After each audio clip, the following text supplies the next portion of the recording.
Um feliz sábado, meus queridos amigos, minhas queridas amigas. Que grande alegria, que grande satisfação estarmos juntos para vivenciarmos esse momento de estudo, de reflexão, de aprofundamento e, acima de tudo, de compromisso em estudar a palavra de Deus e aquilo que ela nos revela, para que assim nós possamos fazermos com que a Bíblia tenha relevância na nossa vida, nas nossas decisões, e como palavra de Deus, que é lâmpada para os nossos pés e luz para o nosso caminho, ela reflita significativamente naquilo que nós estamos construindo de forma propositiva em nossa vida.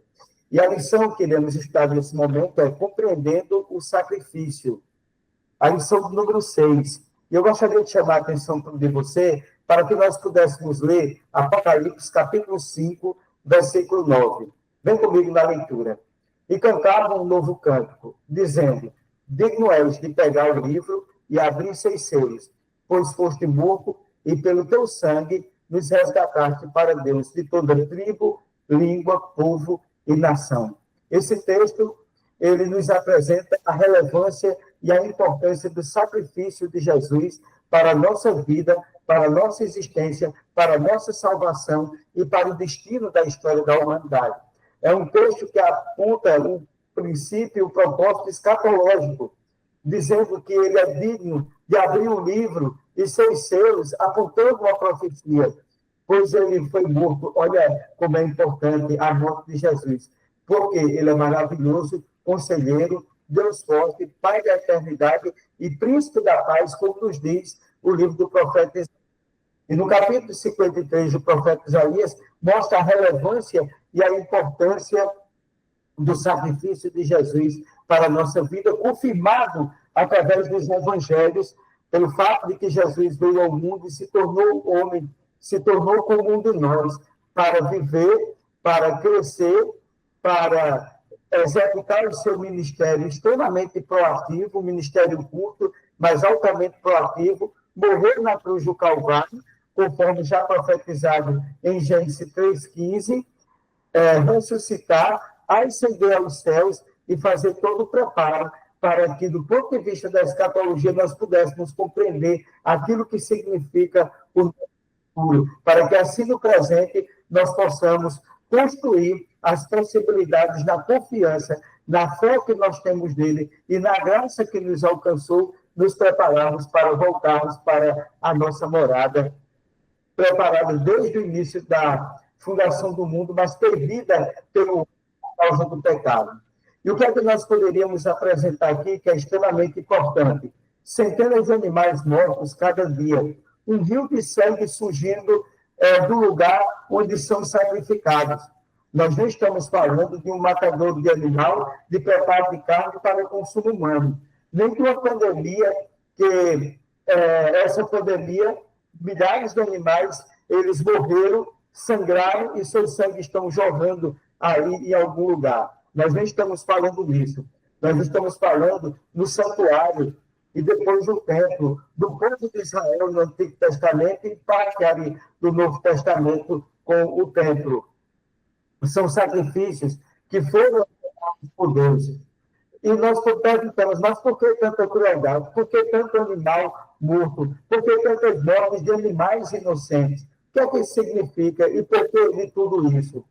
Todos eles apontavam para um único Salvador. Cada um dos animais, meus queridos, é preciso nós compreendermos, aqueles animais abatidos representavam a morte merecida pelo pecador que sacrificava, e cada sacrifício cruel falava do amor daquele que morreu cruelmente por minha causa. Jesus Cristo, o Cordeiro de Deus, que tira o pecado do mundo. Se a gente observar direitinho toda essa cena, todo o contexto do santuário, depois do templo, todo o derramamento de sangue, ele tinha um significado.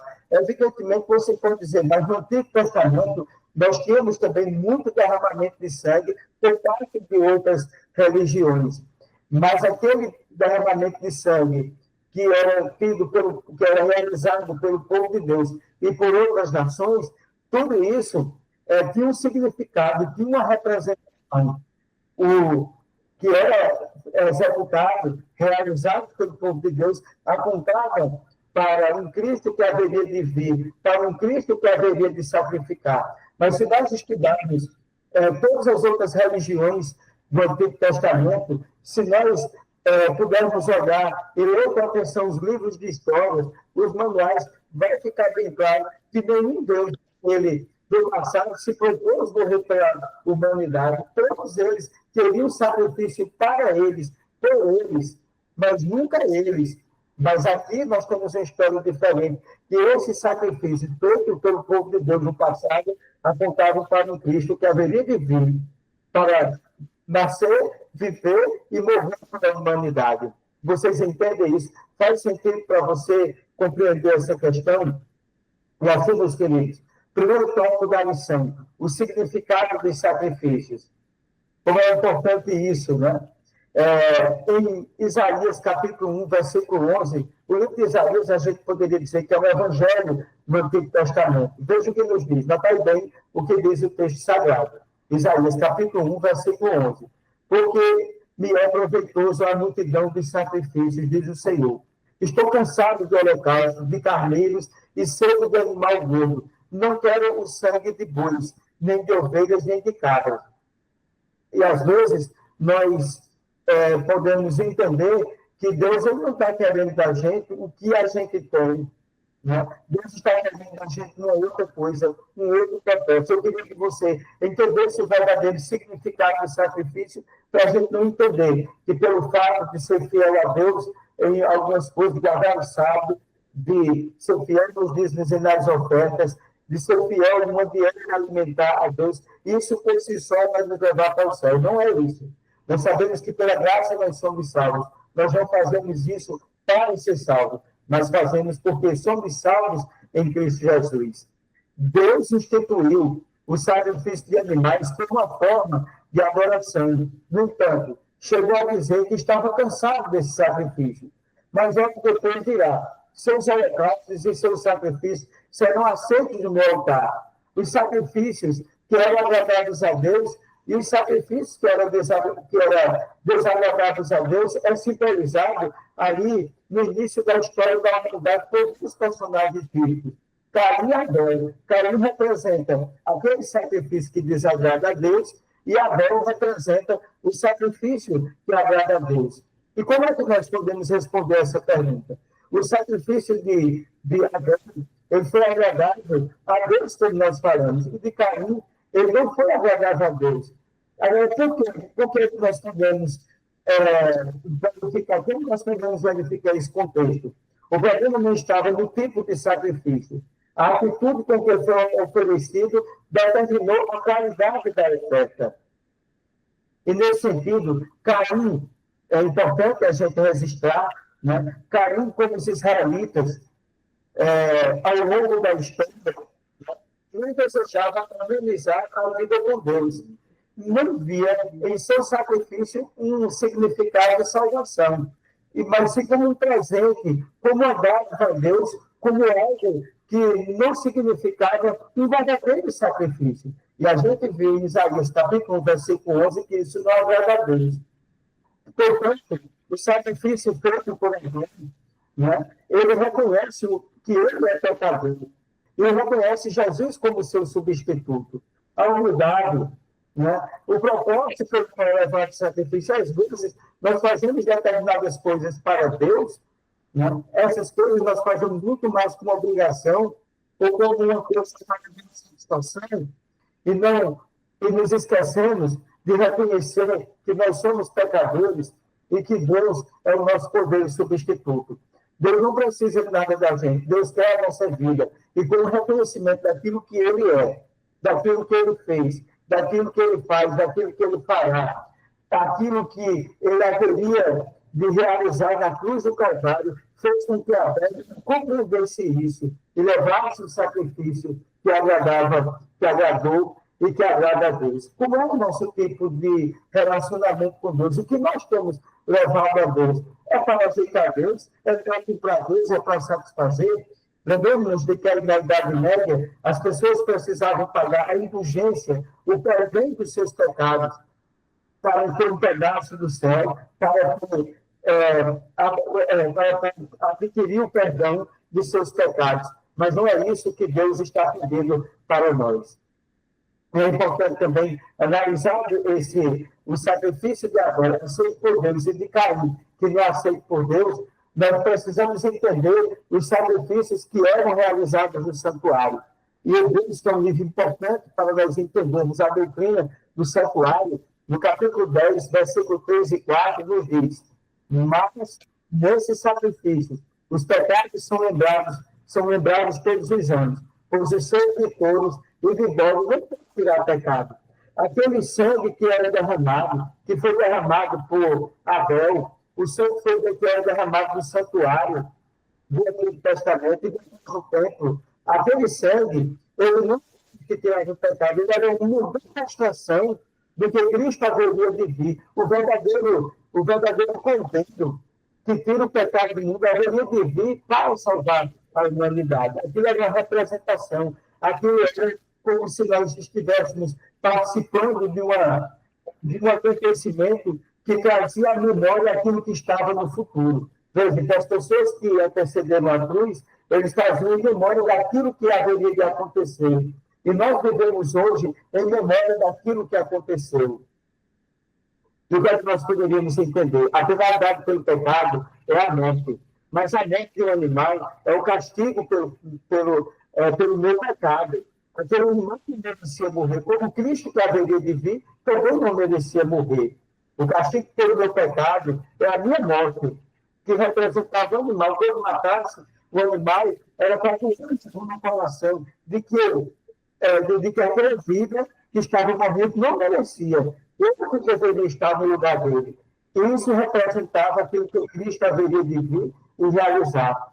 Então, por que sacrificar animais que não podem tirar os nossos pecados? Essa é a grande pergunta da humanidade. E como dito, esses animais, eles eram símbolos, tipo da morte redentora de Jesus Cristo. Até que Jesus morreu, cruel, de forma cruel e injusta, pelos pecados do mundo. Todo animal sacrificado simbolizava essa morte substitutiva. Jesus morreu como punição do meu pecado. Eles entendiam que Jesus haveria de morrer pela punição do pecado deles. E hoje nós entendemos que Cristo morreu no passado pela punição dos nossos pecados. E, meus queridos, até que esses sacrifícios eram necessários como mini profecias, como revelação, porque haveria o princípio da escatologia para eles. Os pecados foram perdoados pela fé no Cordeiro de Deus, que morreu na cruz do Calvário. O véu do templo foi rasgado após a morte de Jesus. A Bíblia diz que o véu do templo se rasgou. Esses sacrifícios deixaram de existir. Agora nossos pecados serão perdoados pela fé no Cordeiro, que morreu pelos nossos pecados. E os povos pagãos da antiguidade continuavam a sacrificar animais, porque esses deuses eles não estavam dispostos de sacrificar pelo ser humano, mas eles queriam que os seres humanos se sacrificassem por eles e para eles, sem que eles fizessem a conta deles. E o céu demonstrou, o nosso Deus, ele demonstrou que a minha humildade, porque ele substituiu a nós. E ele não estava interessado na morte de dois animais, e de animais, de cordeiros. Ele não está preocupado com isso, mas está preocupado com a minha vida, o coração, com o seu coração. Caim entendeu, Abel não entendeu. Eu e você, nós compreendemos o verdadeiro significado do sacrifício. Então, essa profecia, essa mini profecia, que abordava aquilo que haveria de vir, ela tem um significado para a minha e para a sua vida. Em 1 Coríntios, capítulo 5, versículo 7, diz o seguinte: portanto, purificados do fermento velho, para que sejais massa nova, sem fermento como sois, pois a Páscoa, que é Cristo, já foi sacrificada por nós. Veja que coisa maravilhosa. Na primeira Páscoa, as festas foram pintadas com sangue, que era sacrificado um cordeiro. Um anjo exterminador passou. Os primogênitos que estavam naquelas casas, que tinham o sangue nos umbrais das portas, essas vidas eram poupadas. e aqueles que não tinham não eram poupados. O anjo da morte passou e nós sabemos o que significou tudo isso. Esse sangue simbolizava o sangue de Jesus Cristo que haveria de vir. O ritual da Páscoa celebrado todos os anos. Era, portanto, um símbolo da morte de Jesus que haveria de vir, um símbolo de libertação, um símbolo de passagem, um símbolo de salvação. E o que é que nós estamos fazendo e como nós compreendemos essa salvação? Então, meus queridos, o corpo de Deus, ele era de um dia especial, né? Que era também o dia da expiação. Mas, anualmente, nós tínhamos o quê? Nós tínhamos a festa da Páscoa, que é uma das festas importantes, né? Que era realizada do dia 10 ao dia 14 de Abib. O cordeiro, ele era guardado, né? Para tudo isso, o cordeiro foi partido no 14º dia, entre as duas taças. E o que aconteceu está praticamente. Veja que coisa maravilhosa. Jesus Cristo, naqueles dias, Jesus pregava exclusivamente no templo. E é importante dizer, Jesus morreu naquele dia entre as duas taças, para que eu e você pudéssemos compreender que Jesus é o único ser humano cuja vida é aceitável aos olhos do amante de Deus, aos olhos daquele Deus que amou, daquele Deus bondoso. O sacrifício de Jesus foi aceito no céu. Ele morreu sem pecado, para que a morte dele passasse quando eu sinto minha vida com o seu sangue. Quando eu entendo, quando eu compreendo, a minha vida ela é transformada, porque quem está em Cristo, nova criatura é. As coisas antigas passaram. A Páscoa aconteceu. A Páscoa foi um acontecimento histórico.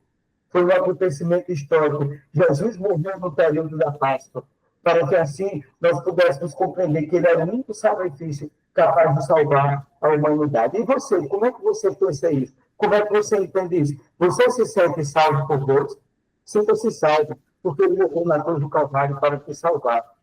E agora Jesus, o Cordeiro de Deus, aprofundando mais um pouco, o Cordeiro do templo, e farei entender todas as nações, e virá desejar todas as nações, e encherei esta casa de glória, diz o Senhor dos Exércitos. Está em Ageu, capítulo 2, versículo 7. Em Ageu, capítulo 2, versículo 7, diz que ele é o Deus, ele é o desejado de todas as nações. Encherei esta casa com a sua glória. Diz que a glória do segundo templo foi maior do que a glória do primeiro templo. Mas por quê? Durante a dedicação do primeiro templo, quando a arca foi trazida para ele, a glória de Deus encheu aquele templo. Após o retorno do êxodo babilônico, um segundo templo foi construído, mas ele não tinha arca, porque a arca da aliança foi escondida quando o exército babilônico invadiu Babilônia, invadiu o templo. Os sacerdotes eles esconderam essa arca até hoje, ela não foi encontrada. Um segundo templo foi construído, mas não havia arca. Nenhuma glória encheu o templo em sua dedicação. Muitos lamentaram esse fato, mas, portanto, é importante dizer, mas Deus prometeu que a sua glória encheria aquele templo, mas cadê a arca? Que a arca no santuário do primeiro templo era a presença de Deus. Mas agora, no segundo tempo, que Deus disse que agora seria maior, mas não tinha arca.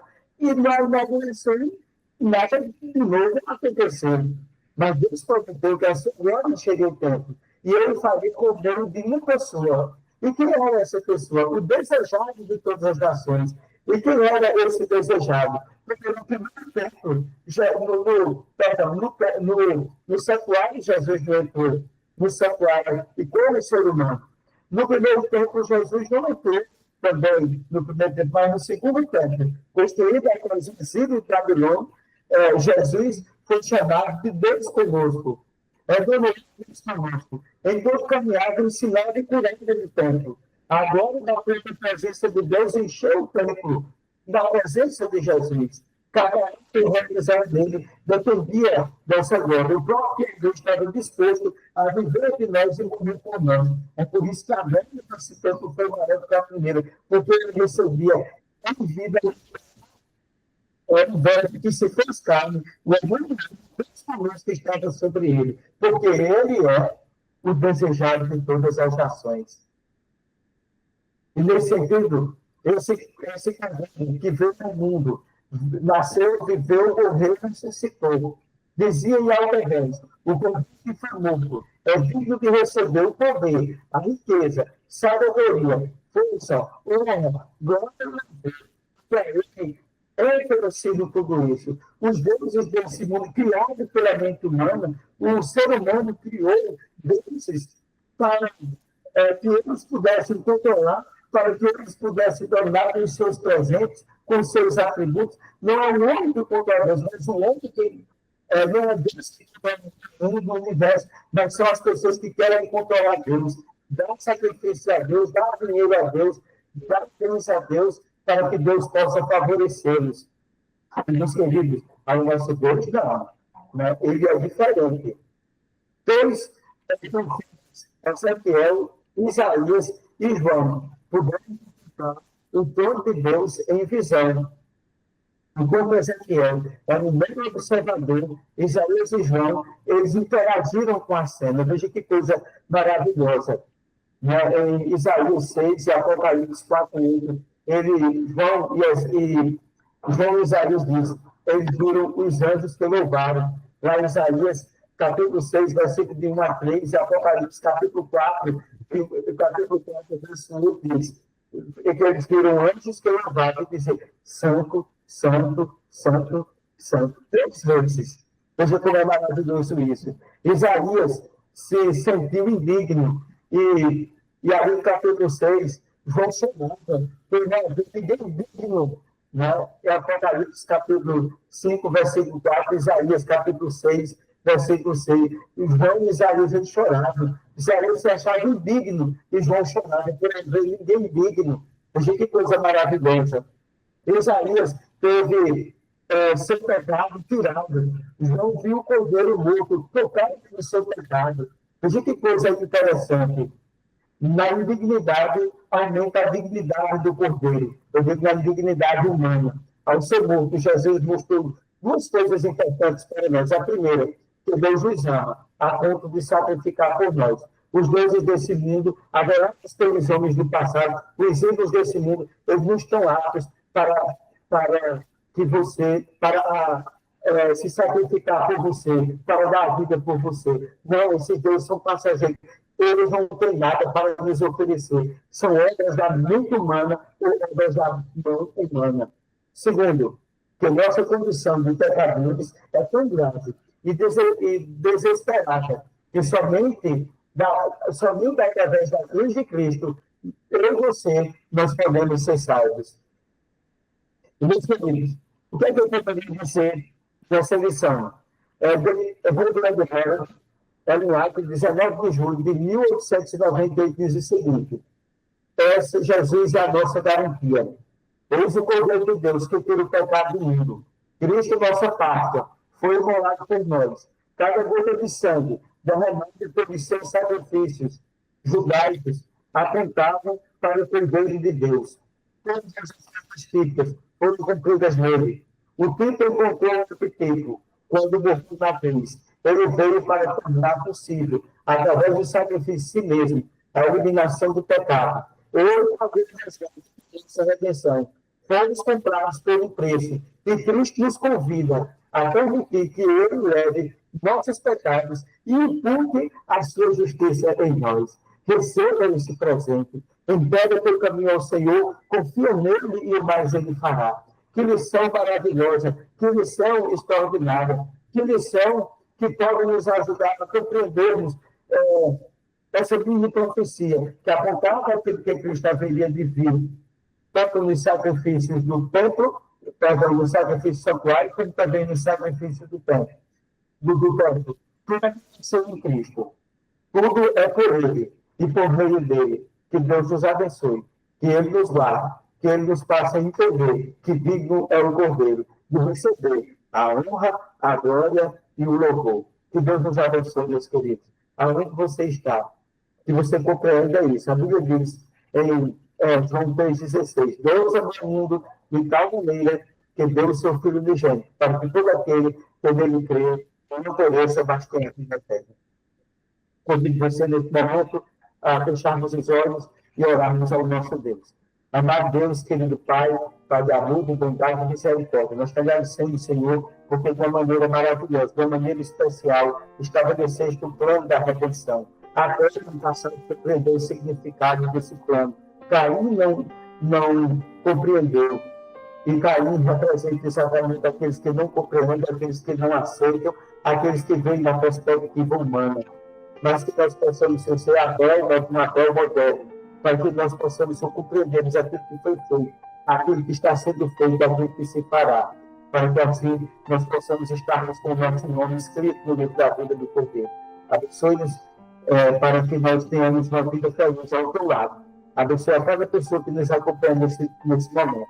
Abençoe a vida, o trabalho, a saúde, a família de cada pessoa. Em nome de Jesus. Amém. Meus queridos, muito obrigado por nos acompanhar mais uma vez. Dê like, compartilhe a nossa lição. E você, se não se inscreveu no nosso canal, se inscreva. E que Deus continue nos abençoando sempre. E até a próxima semana, se Deus assim o permitir. Até mais.